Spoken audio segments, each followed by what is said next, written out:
સુરત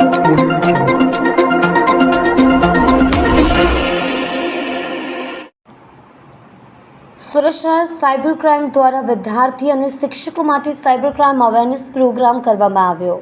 હાલના સમયમાં સાયબર ક્રાઇમના બનાવો વધુ પ્રમાણમાં બની રહ્યા હોય સુરત શહેરના પોલીસ કમિશનર અનુપમસિંહ ગેહલોતનાઓએ સુરત શહેરના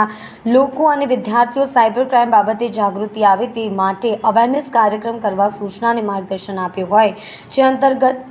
आज रोड ब्रॉडवे इंटरनेशनल स्कूल अल्थाण सूरतना 100 विद्यार्थियों तथा 10 शिक्षकों साइबर क्राइम पुलिस स्टेशन सूरत शहर की मुलाकात लीधी, जेमां साइबर क्राइम विषे माहिती आपवामां आवी, जेमां साइबर क्राइम की विगत, विविध एमओ सहित विस्तृत माहिती, साइबर क्राइम थी बचवानी टिप्स आपवामां आवी हती।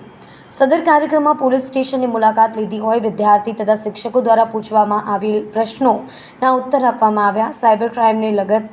जरूरी माहितीનું આદાન પ્રદાન અસરકારક રીતે કરવામાં આવ્યું, તેમજ સાયબર ક્રાઇમ દ્વારા છાપવામાં આવેલ સાયબર ક્રાઇમ પુસ્તિકાનું વિતરણ કરવામાં આવ્યું।